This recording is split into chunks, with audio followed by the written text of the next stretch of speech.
हिंदवी स्वराज्याचे सरसंस्थापक छत्रपती शिवाजी महाराज यांना मानाचा मुजरा करतो। भारतीय राज्यघटनेचे शिल्पकार भारतरत्न डॉक्टर बाबासाहेब आंबेडकर यांना मानवंदना अर्पित करतो। भारतीय असंतोषाचे जनक लोकमान्य टिळक यांची जयंती, त्यांनाही अभिवादन करतो।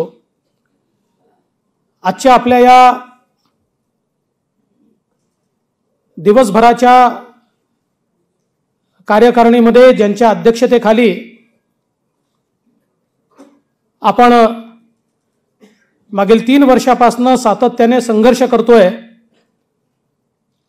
ते आपले अध्यक्ष माननीय चंद्रकांत दादा पाटील, आपले प्रभारी आणि राष्ट्रीय महामंत्री श्री सी.टी. रवीजी, दुसरे आपले सहप्रभारी जयभान सिंग पवैयाजी, ओमप्रकाश धुर्वेजी, राष्ट्रीय सचिव पंकजाताई मुंडे, सन्मान्य सुधीर मुनगंटीवारजी, मंगलप्रभात लोढाजी, प्रवीण दरेकरजी, आशीष शेलारजी, गिरीश महाजनजी, संजय कुटेजी, रवी चव्हाणजी, श्रीकांत भारतीयजी, राणा जगजित सिंगजी, उमाताई खापरे, मंचावर उपस्थित सर्वच मान्यवर आणि समोर बसलेले सर्व ज्येष्ठ नेते आणि उपस्थित खासदार, आमदार, लोकप्रतिनिधी, पदाधिकारी, कार्यकर्ता, भगिनी आणि बंधूंनो, खरं म्हणजे आज आपली कार्यकारिणी अतिशय भरगच्च झाली आणि विविध विषयांवर आपण या ठिकाणी चर्चा केली, मंथन केलं। पण मला या गोष्टीचा आनंद आहे की महाराष्ट्रामध्ये पुन्हा एकदा रयतेचं राज्य आल्यानंतर पहिली कार्यकारिणी ही छत्रपती शिवरायांच्या रायगड जिल्ह्यामध्ये या ठिकाणी होते आहे। हा एक विलक्षण असा योगायोग आहे। खरं म्हणजे छत्रपती शिवाजी महाराज हे गड जिंकल्यानंतर कधी थांबायचे नाहीत। त्या गडाची डागडुजी करायचे, त्या ठिकाणी मोठ्या प्रमाणात शिबंदी लावायचे, चिरेबंदी अशा प्रकारची व्यवस्था उभी करायची आणि त्याच्यानंतर पुढच्या गडाकडे मार्गक्रमण करायचे। आपल्यालाही हेच करायचं आहे। आपण महाराष्ट्रातला सत्तेचा गड जिंकलो आहोत, पण आपण सगळे हे मानणाऱ्यांपैकी आहोत की सत्ता हे आपलं साध्य नाही आहे, ते आपलं साधन आहे। सामाजिक आर्थिक परिवर्तनाचं उपकरण म्हणून आपण सत्तेकडे पाहतो आणि म्हणून हा गड जरी आपण जिंकला असलो तरी जोपर्यंत माननीय मोदीजींनी विकासाची जी यात्रा सुरू केली आहे, ज्या यात्रेमध्ये अग्रेसर असलेला महाराष्ट्र गेल्या 2.5 वर्षामध्ये मागे पडलाय, पुन्हा एकदा वेगानं तो महाराष्ट्र त्या विकासाच्या वाटचालीमध्ये पहिल्या क्रमांकावर आणणं, आता हा गड जिंकल्याशिवाय आपल्याला थांबायचं नाही आहे। मला अनेक लोक विचारतात हे कसं घडलं। मी त्यांना एवढंच सांगतो की हे सरकार यावं ही तो श्रींची इच्छा, आणि या ठिकाणी ईश्वर कोण आहे, श्री कोण आहेत, ईश्वराला तर आपण मानतोच, पण या महाराष्ट्रातली जी 12 कोटी जनता आहे त्यांचीही इच्छा होती की या महाराष्ट्रामध्ये परिवर्तन झालं पाहिजे आणि या ठिकाणी नवीन सरकार आलं पाहिजे, आणि त्यांच्या मनातली संकल्पना आज या ठिकाणी आपण खऱ्या अर्थानं पूर्ण केली आहे। मला असं वाटतं की खरं तर आपण आता या ठिकाणी एक प्रकारे मोकळा श्वास घेतोय, कारण गेली 2.5 वर्ष ही आपली संघर्षात गेली। ज्या प्रकारे महाराष्ट्राच्या इतिहासामध्ये पहिल्यांदा एक असं सरकार की ज्या सरकारने 2.5 वर्ष केवळ सूड उगवण्याचं काम केलं। सामान्य कार्यकर्ता असो, व्यक्ती असो, पत्रकार असो, सामाजिक कार्यकर्ता असो, एक अघोषित आणीबाणी या महाराष्ट्रामध्ये होती। आमच्या विरुद्ध बोललात घर तोडू, आमच्या विरुद्ध बोललात जेलमध्ये टाकू, आमच्या विरुद्ध बोललात 10-12 पोलीस स्टेशनमध्ये फिरवू, अशा प्रकारची एक अघोषित आणीबाणी या महाराष्ट्रामध्ये तयार झाली होती. आणि आपल्या सगळ्यांना ही कल्पना आहे की ज्या प्रकारे अनाचार, दुराचार, अत्याचार आणि भ्रष्टाचार याची परिसीमा गाठली होती, त्याच्या विरुद्ध सातत्याने आपण सगळे लोक हे या ठिकाणी संघर्ष करत होतो. आणि आज मला असं वाटतं की एक खुला श्वास घेत ही बैठक या ठिकाणी होते. पण केवळ तुम्हीच खुला श्वास घेताय असं नाही आहे, महाराष्ट्राची जनताही खुला श्वास घेते आहे. त्या जनतेला हे लक्षातच येत नव्हतं की सरकार तर आहे, पण सरकार म्हणजे कोण आहे, नेमकं कोण सरकार चालवत आहे. मी सांगायचो की सरकार चाललंय ते भगवान भरोसे चाललंय, व्यक्ती चालवत नाही आहे. आणि म्हणून महाराष्ट्राची जी अधोगती आपण सगळ्यांनी बघितली ती खरं म्हणजे या ठिकाणी वेगळी सांगण्याची आवश्यकता नाही आहे. आणि म्हणून काही लोकांना असं वाटत असेल की आपण सत्तेकरता परिवर्तन केलं. हे सत्तेकरता परिवर्तन नाही आहे. ज्यावेळी आम्ही सगळे बघायचो की महाराष्ट्राला विकासाच्या गतीकडे नेलं आणि सरकार आल्यानंतर गती कमी झाली हे तर सोडून द्या, ते एखाद्या वेळेस मान्य करू की एखादं सरकार वेगानं काम करतं, एखादं सरकार कमी गतीनं काम करतं. पण प्रगतीचे सगळे कार्यक्रम बंद, ठप्प, सगळ्यांवर स्थगिती, एक प्रकारे जणू काही जे जे चांगलं आहे ते करायचंच नाही आम्हाला. आणि विशेषतः केंद्र सरकारने कोट्यावधी रुपये देऊन विविध क्षेत्रातले जे प्रोजेक्ट सुरू केले होते हे सगळे प्रोजेक्ट बंद करण्याचं काम हे त्या सरकारने केलं. आणि म्हणून मनातनं असं वाटायचं की परिवर्तन आपल्याला खुर्ची पाहिजे म्हणून नाही, खुर्च्या येतात जातात, आपण कधी खुर्चीचा विचारच केला नाही. पण ही जी काही अवस्था दिसत होती ती अवस्था पाहिल्यानंतर असं वाटायचं की कशाकरता सरकार आहे.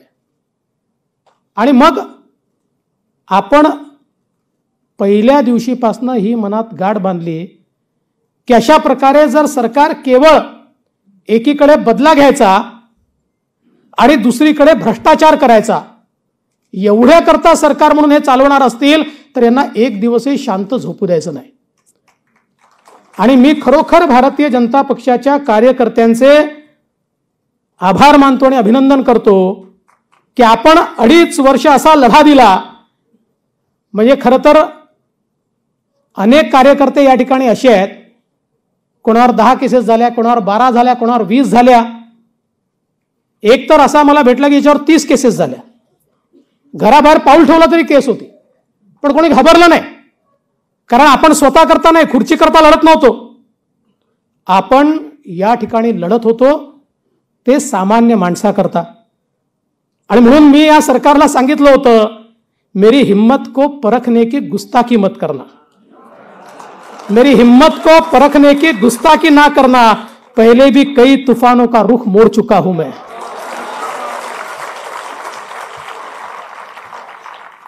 खरं म्हणजे सत्य परेशान हो सकता है, सत्य प्रलंबित भी हो सकता है, लेकिन सत्य पराजित नहीं हो सकता. आणि तोच ते सत्य या ठिकाणी आपण खरं म्हणजे दाखवून दिलं. खरं तर आपण गेल्या सगळ्या दिवसांचा जो काही घटनाक्रम आहे तो बघितला असेल तर महाराष्ट्रात आश्चर्य घडलंय. खरं म्हणजे सत्ता एक मॅग्नेट असतं, जे मॅग्नेट लोकांना एकत्रित ठेवतं.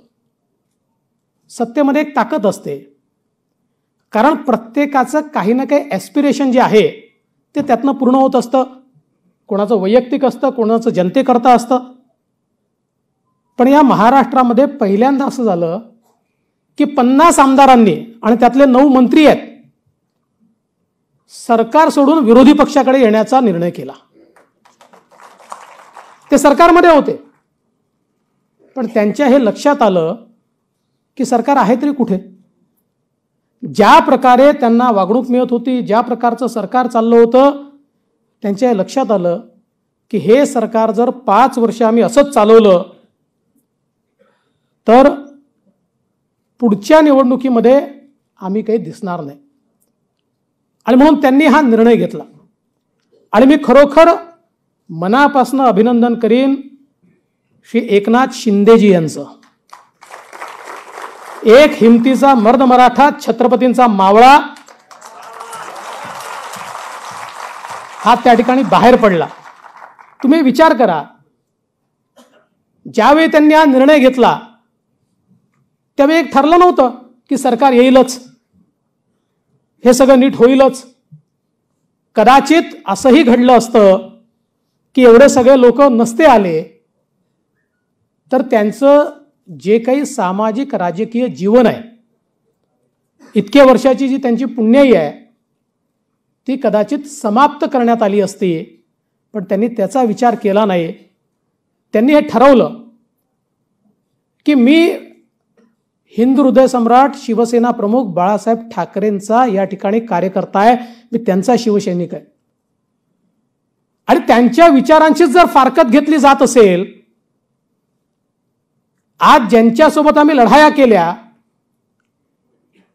त्यांच्याच अधिपत्याखाली आम्हाला काम करावं लागत असेल, ज्यांच्याबद्दल स्वतः बाळासाहेब ठाकरे असं म्हणाले की या काँग्रेस राष्ट्रवादी काँग्रेससोबत जाण्याच्या ऐवजी माझ्या पक्षाचं दुकान मी बंद करेन, आज त्यांच्यासोबत जर जावं लागत असेल, ज्यांनी माननीय बाळासाहेब ठाकरेंना अटक करण्याचा प्रयत्न केला त्यांच्यासोबत जर जावं लागत असेल, आणि एवढंच नाही तर स्वातंत्र्यवीर सावरकरांचा रोज अपमान होत असताना तोंड दाबून बुक्क्यांचा मार सहन करायचा, आणि ज्या दाऊदच्या लोकांविरुद्ध इतकी मोठी लढाई भाजप आणि शिवसेनेने उभारली, त्याच्याशी संबंधित म्हणून मंत्री जेलमध्ये जातो, त्याच्या विरुद्ध अक्षर बोलता येत नाही, कारण त्या मंत्र्याला मंत्रिपदावरनं काढण्याची हिंमत नेते दाखवू शकत नाही. अशा या सगळ्या परिस्थितीमध्ये जो बाळासाहेबांचा खरा शिवसैनिक होता तो हे सहन करू शकत नव्हता. आणि म्हणून हे सत्तेकरता झालेलं परिवर्तन नाही आहे, हे विचारांकरता झालेलं परिवर्तन आहे. ज्या दिवशी हे ठरवलं त्या दिवशी त्यांनाही माहीत नव्हतं काय होणार आहे, मलाही माहीत नव्हतं काय होणार आहे. पण महाराष्ट्राच्या हिताकरता हे करणं आवश्यक होतं, म्हणून त्या ठिकाणी ते केलं. आणि अनेक कथा कहाण्या तयार झाल्या, कारण हे खरंच आहे की आपल्यापैकी अनेकांना आश्चर्य वाटलं ज्यावेळेस ही घोषणा झाली की एकनाथ शिंदेजी हे मुख्यमंत्री होतील. पण हे काय अचानक घडलं नव्हतं, हे ठरवून घडलं होतं. आज एवढे मोठे लोक या ठिकाणी घेऊन ते येत असताना त्यांना नेतृत्व देणं हे तर महत्वाचं होतंच, पण त्याहीपेक्षा महत्वाचं काय होतं तर भारतीय जनता पार्टी सत्ता पिपासू नाही आहे. केवळ आमचा मुख्यमंत्री बनला पाहिजे म्हणून आम्ही सरकार पाडतो अशापैकी आम्ही नाही आहोत. तर आम्हाला विचारांची लढाई आहे. त्यावेळी शिवसेनेने आमच्याशी बेईमानीच केली. आणि ती शिवसेना म्हणजे आता जी मायनॉरिटीची उरली आहे, खरी शिवसेना आता आपल्यासोबत आहे. आणि हीच खरी शिवसेना आहे, तुम्ही लक्षात ठेवा. कारण शिवसेना पक्ष नाही, तो विचार आहे, आणि तो विचार जे जिवंत ठेवतील ती शिवसेना आहे. आणि तो विचार जिवंत ठेवण्याचं काम एकनाथ शिंदेजी करतायत. कारण मी स्वतः याचा साक्षीदार आहे. कुठलाही शब्द त्या ठिकाणी देण्यात आला नव्हता, कुठलाही शब्द नाही. मी स्वतः त्यांच्यासोबत बसलो आणि खऱ्या अर्थानं काय बोलायचं हे त्या ठिकाणी ठरलं. त्यानुसार मी सगळं वक्तव्य केलं. प्रत्येक सभेमध्ये माननीय मोदीजी हे सांगायचे की देवेंद्र फडणवीसांच्या नेतृत्वात आम्ही लढतोय. अमितभाई सांगायचे, स्वतः उद्धवजींनी देखील सांगितलंय. आणि असं असताना कुठेतरी आमच्यासोबत षडयंत्र झालं, आमच्या जागा पाडण्यात आल्या. हे काही पोस्टपोल अलायन्स नाही आहे. चंद्रकांत दादा, आपण भोळे लोक आहोत. आपण निवडणुकीच्या काळामध्ये आपल्या युतीचे उमेदवार निवडून आले पाहिजे म्हणून शिवसेनेच्या विरुद्ध जे बंडखोर होते ते मागे घेतले, त्यांच्याकरता जी मदत करता येईल ती मदत केली. पण त्यांचं आणि राष्ट्रवादीचं आधीच ठरलं होतं. फक्त नंबर गेम फसतो की नाही, नंबर गेम फसतो की नाही याच्याकडे त्यांची वाट होती. ज्या क्षणी त्यांच्या लक्षात आलं की तिघांचा मिळून नंबर गेम जमतोय, इकडे निवडणूकचे निकालच पूर्ण याचे होते, त्याच्या आधीच ते घोषित करतायत की आमचे सगळे मार्ग खुले आहेत, आमचे सगळे मार्ग खुले आहेत. आणि त्याच्यानंतर आपल्याशी चर्चाच त्यांनी केली नाही. मी फोन करत होतो पण ते फोन घेत नव्हते, कारण त्यांचं ठरलं होतं. पण काही हरकत नाही, त्यावेळी हा निर्णय घेऊन जशी माननीय बाळासाहेब ठाकरे यांच्या विचारांची फारकत झाली, तशीच आज जी परिस्थिती त्यांच्यावर आली, त्यांच्या पक्षावर आली, त्याचं बीजारोपण त्या निर्णयामध्ये होतं. कारण अशा प्रकारे इतका विरोधाभासी आणि मॅन्डेट चोरून या ठिकाणी तयार केलेलं सरकार हे कधी चालत नसतं. मला लोक विचारायचे, पत्रकार विचारायचे, हे सरकार 5 वर्ष चालेल का? मी त्यांना प्रतिप्रश्न विचारायचो की असं सरकार कधी 5 वर्ष चाललंय का? तुम्ही सांगा. देशाच्या राजकीय इतिहासात चाललेलं नाहीये. हे सोयीचं सरकार आहे, जनतेचं सरकार नाही आहे. जनतेचं सरकार आज निवडून आलंय, आज. कारण आज भारतीय जनता पार्टी आणि शिवसेनेचं जे सरकार आहे, यांनी राजरोसपणे लोकांसमोर जाऊन युती करून वोट मागितले होते. हे जे शिवसेनेचे 40 आमदार आहेत आणि आम्ही जे 106 आहोत, या सगळ्या लोकांनी एकत्रित वोट मागितले, यांना एकत्रित निवडून दिलं. त्यामुळे खरं नॅचरल सरकार, लोकांनी निवडून दिलेलं सरकार, मॅन्डेटची जी चोरी झाली होती, ती चोरीचा माल पुन्हा एकत्रित आणून आता खऱ्या अर्थानं खरं लोकांच्या मनातलं सरकार हे आज आपण तयार केलेलं आहे.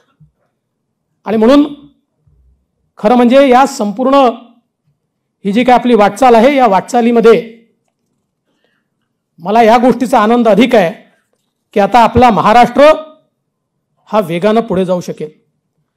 तुम्ही बघा, मगाशी सुधीर भाऊंनी खूप चांगल्या पद्धतीने सांगितलं. त्यांचं जर पहिल्या 30 दिवसाचं रिपोर्ट कार्ड आपण बघितलं तर पहिल्या 30 दिवसामध्ये त्यांच्या रिपोर्ट कार्डमध्ये स्थगितीशिवाय काहीच नव्हतं. याच्यावर स्थगिती, त्याच्यावर स्थगिती, त्याच्यावर स्थगिती, त्याच्यावर स्थगिती, याची चौकशी, त्याची चौकशी, त्याची चौकशी, या व्यतिरिक्त काहीच नव्हतं. पण आपण बघा, आपण या ठिकाणी निवडून आल्यानंतर 24 दिवसामध्ये जलयुक्त शिवार योजना पुन्हा सुरू करायचा निर्णय घेतला. ओबीसीचं आरक्षण पुन्हा आपण बहाल केलं. आरे कारशेडवरची बंदी आपण मागे घेतली. बुलेट ट्रेनमधल्या ज्या अडचणी होत्या त्या आपण दूर केल्या. पेट्रोल डिझेलचे भाव 5 रुपये आणि 3 रुपयांनी आपण कमी केले. औरंगाबादचं नामकरण छत्रपती संभाजीनगर आपण त्या ठिकाणी केलं. उस्मानाबादचं नाव धाराशिव आपण त्या ठिकाणी केलं. नवी मुंबई विमानतळाला त्या ठिकाणी आपण स्वर्गीय दिबा पाटील साहेबांचं नाव दिलं. MMRDAला 60,000 कोटी रुपयाचं कर्ज घेऊन त्या ठिकाणी MMR रिजनचा विकास करण्याची मुभा दिली. नगरपंचायत आणि नगरपालिका आणि आपल्या ग्रामपंचायत थेट अध्यक्ष आणि सरपंचाच्या निवडीचा आपण निर्णय घेतला. बाजार समितीमध्ये शेतकऱ्यांना थेट मतदानाचा अधिकार आपण त्या ठिकाणी दिला. आणीबाणीमध्ये जे लोकतंत्र संग्राम सेनानी होते त्यांचं बंद असलेलं पेन्शन पुन्हा आपण सुरू केलं. स्वच्छ महाराष्ट्र अभियानाकरता 12,400 कोटी रुपये आपण त्या ठिकाणी दिले. अमृत अभियानाकरता 27,700 कोटी रुपये आपण दिले. स्मार्ट प्रकल्प जो आपल्या काळात होता, ज्याचं नाव बदलून स्वर्गीय माननीय बाळासाहेब ठाकरेंचं नाव दिलं, पण 2 वर्षात एक फुटकी कवडी खर्च केली नाही, त्या प्रकल्पाला मनुष्यबळ देऊन तो प्रकल्प आपण 10,000 गावांमध्ये पुन्हा एकदा त्या ठिकाणी सुरू केला. यासोबत वर्ल्ड बँकेसोबत पुन्हा एकदा त्या ठिकाणी बैठक करून हे जे काही आपल्या सातारा, सांगली आणि कोल्हापूरमध्ये जे पुराचं पाणी येतं, जे कर्नाटकच्या हिश्श्याचं नाही, आपल्या हिश्श्याचं नाही, जे पुराचं पाणी आहे, हे पुराचं पाणी दरवेळेस पूर आणतं, याला डायव्हर्जन कॅनल काढून आपल्याला मराठवाड्याकडे कसं नेता येईल या संदर्भातला आपण प्रस्ताव तयार केला आणि वर्ल्ड बँकेची टेंटेटिव्ह मान्यता त्याला त्या ठिकाणी घेतली. एवढंच नाही तर जे वाहून जाणारं पाणी होतं समुद्रामध्ये, ते वाहून जाणारं पाणी गोदावरीच्या खोऱ्यामध्ये आणून मराठवाड्याला दुष्काळमुक्त करायचं आणि तुटीच्या खोऱ्यामध्ये जो नगर जिल्हा, नाशिक आणि जो काही एक वाद आपला मराठवाड्याचा तयार होतो, तो वाद नेहमी करता संपवायचा, त्याला आपण त्या ठिकाणी मान्यता दिली. वैनगंगा, नळगंगा सारखा प्रस्ताव की ज्यामध्ये 450 किलोमीटर या ठिकाणी टनेल टाकून गोसीखुर्दच्या खालून जे 100 TMC पाणी वाहून जातं, जे कोणाच्या हिश्श्याचं नाही आहे, पण ते कोणी वापरू शकत नाही, ते पाणी या टनेलच्या माध्यमातून या ठिकाणी आणून जो काही पश्चिम विदर्भ आणि पूर्व विदर्भातला दुष्काळी एरिया आहे, या दुष्काळी एरियाला पूर्णपणे त्या ठिकाणी दुष्काळमुक्त करण्याच्या संदर्भातला निर्णय हा आपण त्या ठिकाणी घेतला. मग वारकऱ्यांना टोल माफी देण्याचा विषय असेल किंवा वेगवेगळ्या प्रकारचे विषय असतील, अनेक विषय या ठिकाणी आहेत. अगदी 2 वर्षानंतर मोकळा श्वास घेऊन गणेश उत्सव साजरा करण्याचा निर्णय असेल किंवा गोविंदांवर टाकलेले निर्बंध असतील, या सगळ्या गोष्टी आपण निर्णय घेतले. आणि म्हणूनच आज कसं आपल्याला खुलं वाटतंय, चांगलं वाटतंय. आम्ही जेव्हा संघात होतो तेव्हा नारा असायचा, आता कसं वाटतंय, छान वाटतंय. पण या 2 सरकारमधला फरक काय आहे? परवा आमच्या शिंदे साहेबांचा सत्कार झाला, तर मागच्या सरकारमधले मंत्री असलेले अब्दुल सत्तार असं म्हणाले की पूर्वी राज्यात फक्त लेना बँक होती, आता देना बँक आली आहे. अनुभवातनं त्यांनी त्या ठिकाणी सांगितलं. आणि म्हणून खरं तर आपण जर बघितलं तर मागची सरकार कसं होतं, ते डिफेक्टिव्ह होतं, ते इनॅक्टिव्ह होतं, ते फक्त नरेटिव्ह सरकार होतं. आपण विरोधी पक्षात होतो, आपला विरोधी पक्ष डिटेक्टिव्ह होता. आणि आता सत्ता पक्षात आलोय तर आता आपण सुपर ऍक्टिव्ह आहोत. आता 2.5 वर्षाचा बॅकलॉग 1.5 वर्षात भरून काढायचा आहे आणि राज्याला आपल्याला फार मोठ्या प्रमाणात पुढे न्यायचं आहे. आणि मला विश्वास आहे, खरं म्हणजे एक गोष्टीचा उल्लेख या ठिकाणी केला पाहिजे की या सगळ्या संक्रमणाच्या अवस्थेमध्ये विधानमंडळातील आमचे सहकारी असतील किंवा विधानमंडळाबाहेरील आपले नेते असतील, हे अतिशय भक्कमपणे आम्ही सगळे एकजुटीने राहिलो, आपण सगळे एकजुटीने राहिलो. आणि सगळ्यांनी मिळून मला विरोधी पक्षनेता बनवल्यानंतर पूर्ण ताकदीनं दोन्ही सभागृहातले आमदार हे माझ्या पाठीशी उभे राहिले. कोणी निर्णयावर प्रश्नचिन्ह उभं केलं नाही. कोणीही हा निर्णय का होतोय, अस्वस्थता असायची, कारण कोणाला माहितीच नव्हतं काय ऑपरेशन चाललंय किंवा काय होत आहे याची त्यामुळे लोकांना वाटायचं की असे स्वस्त का बसले आहेत, इतकं नालायक सरकार आपल्याला पाहायला मिळत आहे, हे काहीच का करत नाही, यांना काय 2.5-5 वर्ष असेच घालवायचे आहेत का, अशी अस्वस्थता अनेकांच्या मनात असायची. काही बोलूनही दाखवायचे की आपण का काही करत नाही आहे, आपण का काही करत नाही आहे. पण कोणीही निर्णयावर कधी प्रश्नचिन्ह निर्माण केलं नाही. शेवटी लढाई लढायची असेल तर सेनापतीच्या मागे सगळे जेव्हा भक्कमपणे उभे राहतात तेव्हाच लढाई जिंकता येते. आपल्याकडे तीच अवस्था होती. सगळ्यांनी मिळून मला सेनापती केलं होतं, सगळे भक्कमपणे माझ्या पाठीमागे होते. आणि तिकडे जे स्वतःहून सेनापती झाले होते त्यांचे सरदार कधी निघून गेले हे देखील त्यांना कळलं नाही, कारण ते त्यांच्या मागे नव्हते, कारण संबंध नव्हता. शेवटी नेत्याचा इतरांशी एक कनेक्ट असावा लागतो. हे बघा, केवळ नेतृत्व जे मिळतं, आज आम्ही सगळे मंचावर बसलेले लोक असू, तुम्ही सगळ्यांनी मिळून आम्हाला नेता बनवलाय, पण केवळ तुम्ही आम्हाला एखाद्या पदावर बसवलं या आधारावर आम्ही नेते होत नाही. तुमचा आणि आमचा इमोशनल कनेक्ट काय आहे हा महत्त्वाचा असतो. आणि जिथे इमोशनल कनेक्ट असतो तिथे अतिशय विपरीत परिस्थितीतही आपली मतं नाही फुटली. त्यांची फोडून आपण राज्यसभा निवडून आणली, त्यांची फोडून आपण विधान परिषद निवडून आणली. आणि म्हणून मला असं वाटतं की हे जे काही या ठिकाणी आपण करू शकलो ते खऱ्या अर्थानं ही जी काही आपली एकजूट होती, सगळे लोक सोबत होते, त्याच्या आधारावरच आपण करू शकलो. आणि एक गोष्ट निश्चितपणे या ठिकाणी सांगितली पाहिजे की या सगळ्या संघर्षाच्या दरम्यान आपली जी केंद्रीय पार्टी आहे ती अतिशय भक्कमपणे आपल्या पाठीशी उभी होती. आणि विशेषतः आपले माननीय गृहमंत्री अमितभाई शहा यांचा मी विशेष उल्लेख करीन. हिंदीमध्ये जर आपण सांगायचं तर चट्टान की तरह वो पीछे खडे थे, चट्टान की तरह, पहाडासारखे ते आपल्या मागे होते. आपले अध्यक्ष नड्डाजी यांचं मार्गदर्शन होतं. आणि हे सगळं करत असताना अर्थातच सगळ्यात जास्त इन्स्पिरेशन कोणाचं असेल, प्रेरणा कोणाची असेल तर ती आपल्या पंतप्रधानांची होती. कारण आपण रोज हे बघत होतो की पंतप्रधान इतकी मेहनत करतायत, आपल्या संपूर्ण जगामध्ये त्यांचं नाव होत आहे, आणि इथे मात्र काही मूर्ख लोक रोज त्यांच्याबद्दल वाईट बोलतात, रोज केंद्र सरकारला नावं ठेवतात. आणि लोकहिताचे सगळे प्रोजेक्ट हे बंद करतात हे पाहिल्यानंतर राग तर याचा, पण त्याहीपेक्षा प्रेरणा मिळायची, त्याहीपेक्षा ऊर्जा मिळायची की नाही हे बदललंच पाहिजे. आपल्या पंतप्रधानांसोबत आपलं सरकार असलंच पाहिजे. आपल्या पंतप्रधानांच्या पाठीमागे आपला महाराष्ट्र उभा राहिलाच पाहिजे. आणि तो होताच, तो चोरून नेला होता, तो पुन्हा या ठिकाणी आपण परत आणला. आणि म्हणून आज या सगळ्या परिवर्तनामध्ये हे जे काही या ठिकाणी घडलंय हे त्यांच्या आशीर्वादाने घडलंय. मगाशी आशिषने सांगितलंय खरं आहे. मुळामध्ये हे सगळं करत असताना मी हा निर्णय घेतला होता की आपण बाहेर राहून पक्षाचं काम करावं आणि तशा प्रकारे पूर्ण तयारी देखील केली होती. परंतु ज्येष्ठांनी सांगितलं आणि उपमुख्यमंत्री पदाची शपथ घ्यायला सांगितल्यावर मी तात्काळ उपमुख्यमंत्री पदाची शपथ घेतली. मला असं वाटतं की हा सन्मान आहे. याचं कारण असं आहे, माझ्या नेत्यांनी मला जर सांगितलं असतं की तुझी गरज संपली आहे घरी जा, तर घरी गेलो असतो. पण त्यांनी असं नाही सांगितलं. त्यांनी मला सांगितलं की सरकार चालवायचं आहे, सरकार चालवण्याकरता तू आतमध्ये असणं आवश्यक आहे. सरकार बाहेरून चालत नाही. सरकार हे अनकॉन्स्टिट्युशनल किंवा एक्स्ट्रा कॉन्स्टिट्युशनल अथॉरिटी बनवून चालवता येत नाही. सरकार सरकारमध्ये राहूनच चालवावं लागतं. त्यामुळे आमची इच्छा आहे.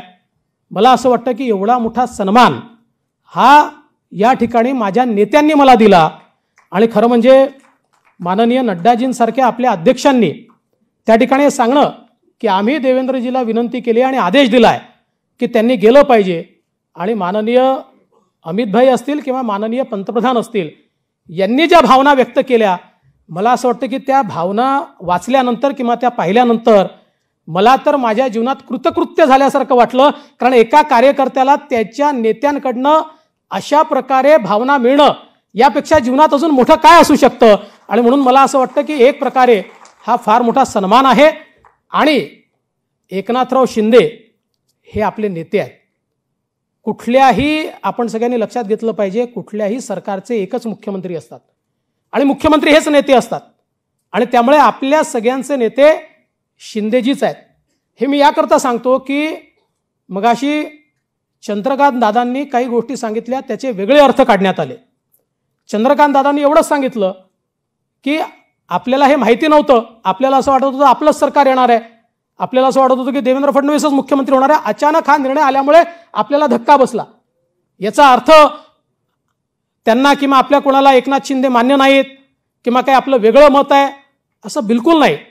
तर त्या सगळ्या प्रक्रियेमध्ये आम्ही सगळे एकत्रित होतो. त्या एकत्रित असताना हे सगळे निर्णय आम्ही घेतले.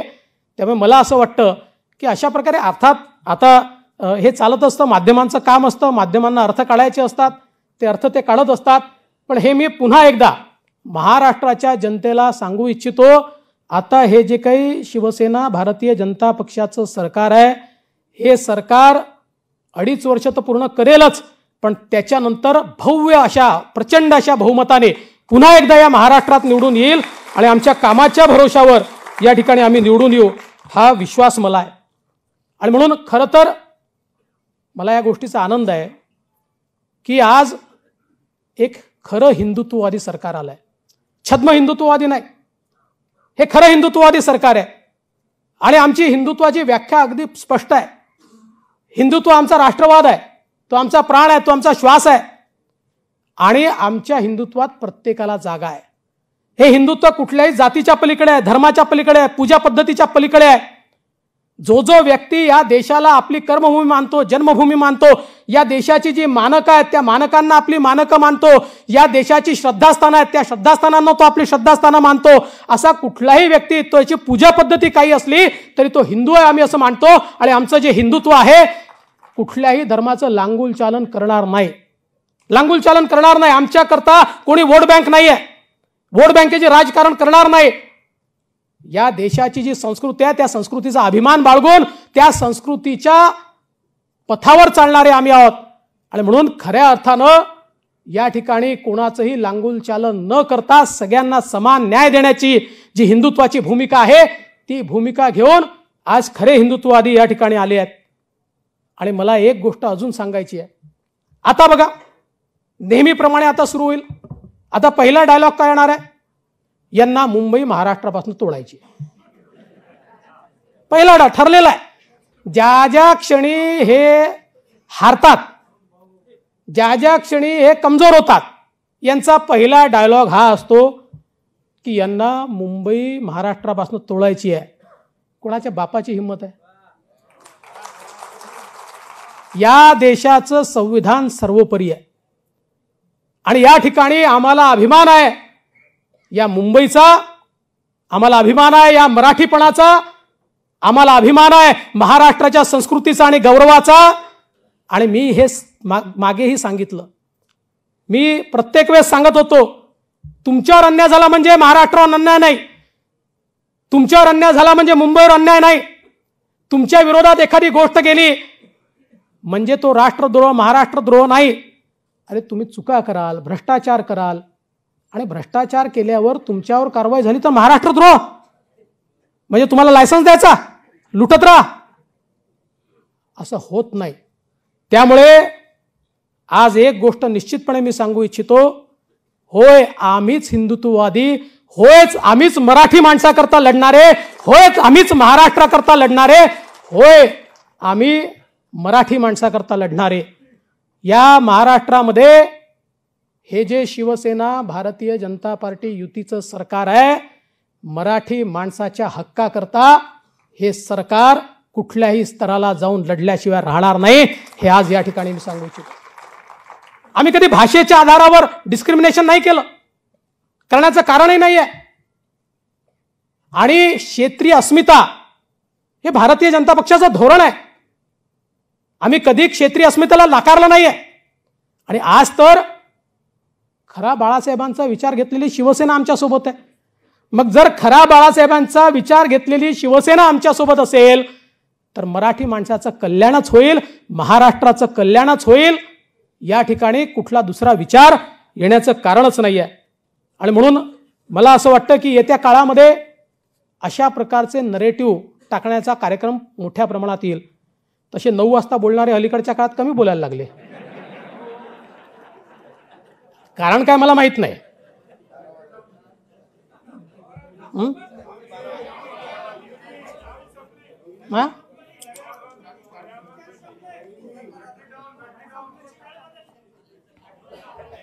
खरं म्हणजे तुम्ही त्यांना शिव्या देऊ नका प्लीज. त्यांचे आभार माना. हे सरकार येण्यात त्यांचा जेवढा वाटा आहे तेवढा इतर कोणाचाच नाही आहे. महाराष्ट्राच्या जनतेला त्यांनी वैताग आणला, शिवसेनेच्या नेत्यांना त्यांनी वैताग आणला, सगळ्यांना त्यांनी वैताग आणला. म्हणजे सगळ्यांनी मिळून ठरवलं की बाबा हे जर बंद करायचं असेल लाऊडस्पीकर तर सत्ता परिवर्तनाशिवाय पर्याय नाही. त्यामुळे खरं तर आपण त्यांना धन्यवादच दिले पाहिजे. मी तर असं म्हणेन की हे सरकार कसं आहे, हे भारतीय जनता पक्षाचे मोदी सैनिक आणि बाळासाहेबांचे शिवसैनिक यांनी एकत्रित येऊन तयार केलेलं सरकार आहे. त्यामुळे हे महाराष्ट्राला शिखरावर नेल्याशिवाय या ठिकाणी राहणार नाही.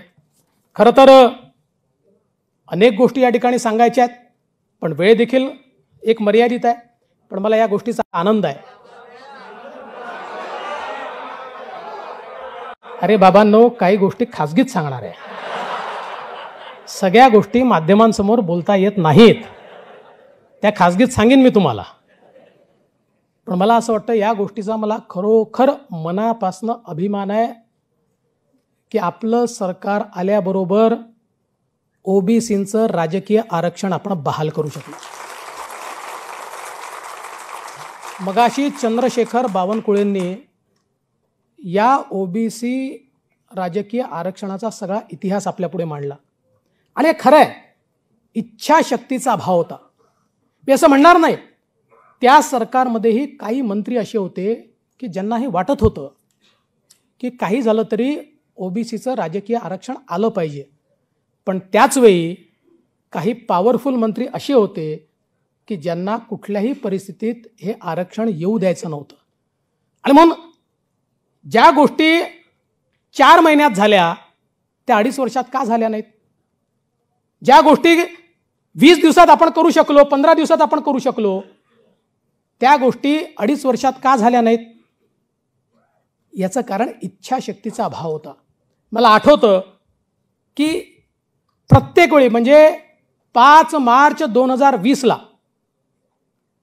मी हेच सांगितलं होतं की डेडिकेटेड आयोग तयार करून इम्पेरिकल डेटा जमा करायचा आहे, सेन्सस डेटा नाही. पण 1.5 वर्ष केंद्र सरकार देत नाही, केंद्र सरकार देत नाही. शेवटी कोर्टाने सांगितलं बाबा ते केंद्राचा सेन्सस डेटा नाही, आम्हाला इम्पेरिकल डेटा पाहिजे आणि तो डेडिकेटेड आयोगाने जमा केलेला. म्हणजे हे जर त्यावेळी 3-4 बैठकांमध्ये याची सगळी सिस्टीम ही मी समजून सांगितली, सरकारने केली नाही. हीच परिस्थिती मध्य प्रदेशमध्ये आली.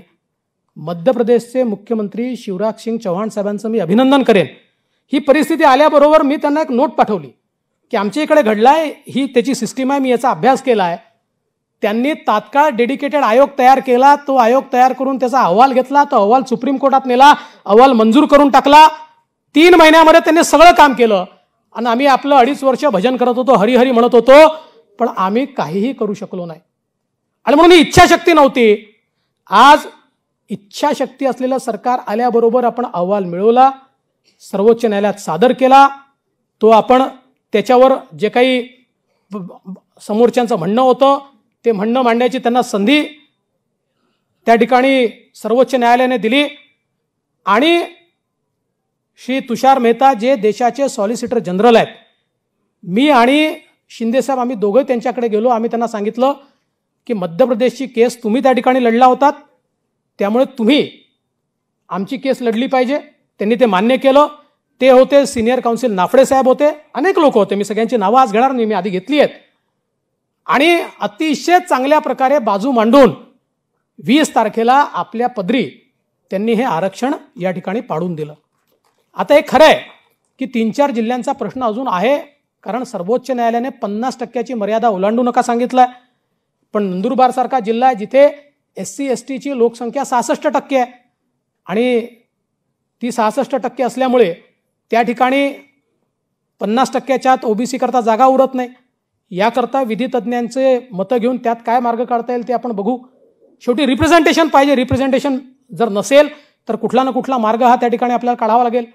पण बहुतांश जिल्ह्यांमध्ये मात्र आज आता अतिशय चांगल्या प्रकारे हे OBCचं राजकीय आरक्षण या ठिकाणी लागू झालं आहे. आणि मला हा विश्वास आहे की आता येत्या काळामधल्या सगळ्या निवडणुका या OBC आरक्षणासहित या ठिकाणी होतील. एवढंच नाही तर मराठा आरक्षणाच्या संदर्भात मागच्या काळामध्ये आपण काही निर्णय घेतले, हायकोर्टात जिंकलो, पण गेल्या सरकारने सर्वोच्च न्यायालयामध्ये त्याचा मुर्दा पाडला आणि आपल्याला पुन्हा 0वर आणलं. आज त्याही संदर्भात येत्या काळामध्ये आरक्षणाची लढाई लांब आहे. ती जी काही लढायची आहे ती तर लढूच, त्याचे सगळे कायदेशीर मार्ग पाहू. पण तोपर्यंत ज्या योजना आपण सुरू केल्या होत्या, मी आपले मुख्यमंत्री एकनाथराव शिंदेजींशी बोललो आणि मी त्यांना सांगितलं की ज्या योजना आपण सुरू केल्या होत्या त्याही योजना या सरकारने बंद केल्या आहेत. त्या सगळ्या योजना पुन्हा आपण सुरू केल्या पाहिजेत. त्या योजना आपण सुरू करू. आमचे 12 बलुतेदार आहेत, त्यांच्याकरता आपण योजना सुरू करणार आहोत. आमचे आज ओपन वर्गातले लोक आहेत, त्यांची अपेक्षा आहे त्या ओपन वर्गातल्या लोकांकरता अमृतसारखी एक योजना आपण त्या ठिकाणी सुरू केली होती, जी या सरकारने फक्त कागदोपत्री ठेवली. तीही आपण त्या ठिकाणी सुरू करणार आहोत. आणि अर्थातच आपला अजेंडाच गरीब कल्याणाचा आहे. मागासवर्गीय असतील, शेड्यूल ट्राईब असतील, यांच्या योजना इफेक्टिव्हली राबवून समाजाच्या प्रत्येक घटकापर्यंत त्या ठिकाणी पोचण्याचं काम हे आपलं नवं सरकार हे निश्चितपणे या ठिकाणी करेल, हा मला विश्वास आहे.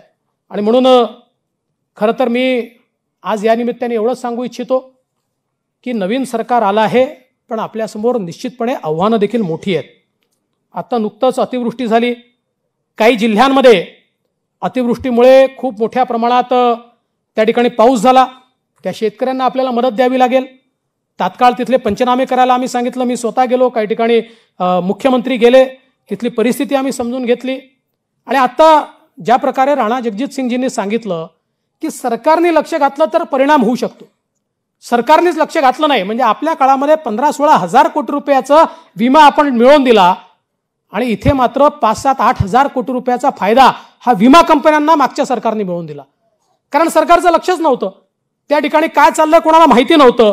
त्यामुळे त्या शेतकऱ्याला देखील मोठ्या प्रमाणात आपल्याला मेहनत करावी लागेल, त्यांच्याकरता देखील आपल्याला काम करावं लागेल. पण एक गोष्ट अजून या निमित्ताने मी तुम्हाला या ठिकाणी विनंती करणार आहे.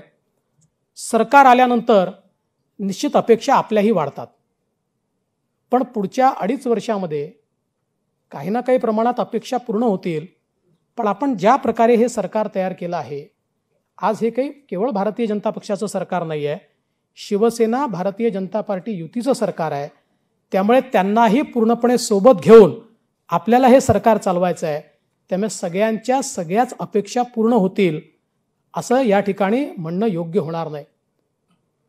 मी तर तुम्हाला ही विनंती करणार आहे की पुढच्या 2.5 वर्षामध्ये कमीत कमी अपेक्षा ठेवून एक भव्य मेजॉरिटीचं सरकार पुन्हा एकदा आपल्याला कसं आणता येईल याकडे आपण अधिक लक्ष दिलं पाहिजे. आता खरं म्हणजे विधान परिषदेचे 12 आमदार आहेत. 13 वेगळा, मी 12चा बोलतोय. आता या 12 आमदाराकरता एलिजिबल 200 लोक तर याच सभागृहात आहेत आणि 1200 लोक हे आतापर्यंत मला बायोडाटा देऊन गेले आहेत. पण जे काही नियमात असेल त्या नियमाचं पालन करून राज्यपालांचं सॅटिस्फॅक्शन झालं पाहिजे, तशा प्रकारचं सगळं त्या सगळ्या नियमांचा विचार करून जो काही निर्णय होईल शेवटी आपल्या पक्षामध्ये एक निर्णय, आपल्याला त्यातल्या काही जागा शिवसेनेला द्याव्या लागतील, काही जागा आपल्याला मिळतील, म्हणजे सुचवायचं आपल्याला, म्हणजे आपण जे सुचवू त्या होतील आणि आपल्याकडे जी पद्धत आहे त्या पद्धतीप्रमाणे आपल्यापैकी अनेकाला वाटेल की यांना घेतलं, माझ्यात काय कमतरता होती, मी तर एवढं काम केलं. वाटणं साहजिक आहे, कारण प्रत्येकजण काम खूप करतो, संघर्ष प्रत्येकाने केला आहे, पण शेवटी एका वेळी सगळ्यांना काही सगळ्या गोष्टी देता येत नाहीत. त्यामुळे मी कार्यकर्त्यांनाही विनंती करणार आहे की ही 2.5 वर्ष जी आहेत, ही 2.5 वर्ष, मागची 2.5 वर्ष आपण संघर्षात घालवली, पण ही 2.5 वर्ष पुन्हा एकदा आपली घडी नीट बसवण्याकरता आपल्याला मेहनत करावी लागणार आहे. त्यामुळे संघर्षाच्या काळात आपण सगळे एक होतो.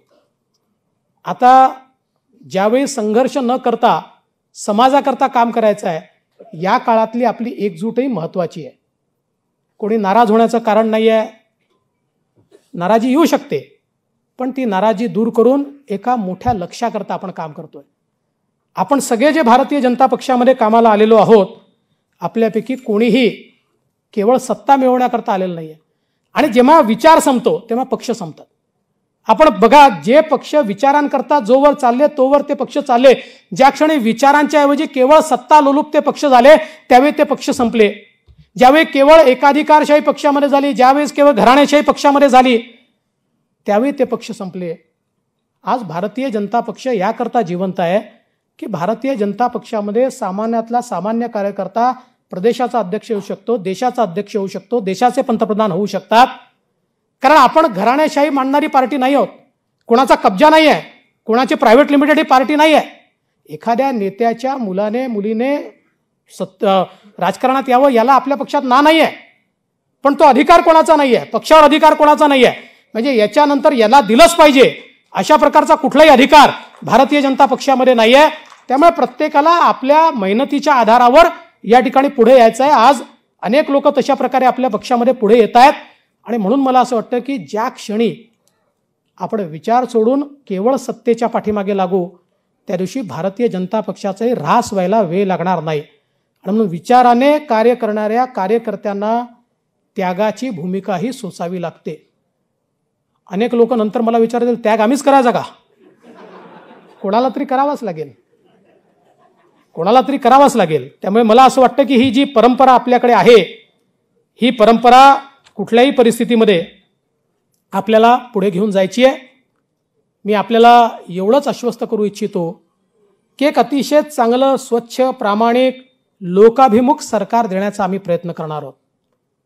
ज्या जनतेच्या समस्या आहेत, ज्या आशा आकांक्षा अपेक्षा आहेत, मला याची कल्पना आहे की 2.5 वर्षात सगळं होऊ शकत नाही, पण जे जे होऊ शकतं ते आम्ही स्वच्छ मनाने या ठिकाणी करण्याचं काम करू.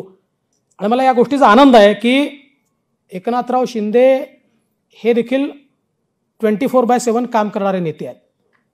त्यामुळे आता राज्याला जे काही या ठिकाणी सरकार आहे, हे सरकार उपलब्ध असलेलं सरकार आहे. हे बंदिस्त सरकार नाही आहे, हे खुलं सरकार आहे. कोणी भेटू शकतं, कोणी बोलू शकतं, कोणी आपलं या ठिकाणी म्हणणं मांडू शकतं. आता आमचे पत्रकार रोज मला विचारतात की एक्सपान्शन कधी होणार आहे, मंत्रिमंडळाचा विस्तार कधी होणार आहे. मी त्यांनाही सांगू इच्छितो की होणारच आहे. आम्ही दोघं जण मिळून किती दिवस चालवणार आहे. परवा गमतीने सांगतो की कॅबिनेटची बैठक चालली होती आणि कॅबिनेटच्या बैठकीमध्ये शिंदेसाहेब 2 मिनिटाकरता वॉशरूमला गेले. तर मी सगळ्या अधिकाऱ्यांना सांगितलं अर्धी कॅबिनेट बाहेर गेली आहे, त्यामुळे आता बैठक थांबवा. अशी कॅबिनेट चालवायची नाही आहे, एक्सपान्शनही होणार आहे. आता हे खरंच आहे की आपल्या पक्षामध्ये या एक्सपान्शनमध्ये येऊ शकतील असे एलिजिबल नेते पण खूप आहेतच, कारण मोठा पक्ष आहे आणि एक्सपिरियन्स असलेले चांगले चांगले लोक आहेत. अनेक म्हणजे काही तर असेही आमदार आहेत की जे मंत्री झाले नाहीत पण ज्यांनी आपली चुणूक दाखवली आहे. त्यामुळे सगळ्यांचा विचार करावा लागेल, पण सगळ्यांचा विचार करण्या एवढ्या सीटाच नाही आहेत. त्यामुळे तिथेही काही ना काही ॲडजस्टमेंट जी आहे ते आपल्याला करावी लागेल. पण मला विश्वास आहे की जो निर्णय आपला पक्ष घेईल त्या निर्णयाच्या पाठीशी सगळे लोक निश्चितपणे या ठिकाणी उभे राहतील. आणि म्हणून मी पुन्हा एकदा तुम्हाला विश्वास देतो की हे सरकार मोदीजींच्या सोबत खांद्याला खांदा लावून त्यांच्या पाठीशी उभं राहून या महाराष्ट्राला पहिल्या क्रमांकाचं राज्य बनवल्याशिवाय या ठिकाणी थांबणार नाही. मी जाता आता एवढंच सांगेन, हम नई चेतना की धारा, हम अंधियारे में उजियारा, हम उस बहार के झोंके हैं जो हर ले सबका दुख सारा. जीना है शूल मिले तो क्या, पथ में अंगार जले तो क्या, जीवन में कहाँ विराम है, बढ़ना यही तो अपना काम है. साथ साथ बढ़ेंगे, एक साथ बढ़ेंगे, सबको साथ में लेकर बढ़ेंगे, महाराष्ट्र को लेकर बढ़ेंगे. महाराष्ट्राला पहिल्या क्रमांकाचं राज्य बनवू एवढा संकल्प आज सांगतो आणि माझं बोलणं संपवतो. जाता जाता जे कार्यक्रम सांगितले आहेत, हर घर झेंडा, आपलं विसरायचं नाही. बूथमध्ये जायचं आहे, झेंडा लावायचा आहे. जे कार्यक्रम सांगितले ते सगळे आपण पूर्ण करू एवढाच विश्वास देऊन माझे 2 शब्द संपवतो. जय हिंद, जय महाराष्ट्र.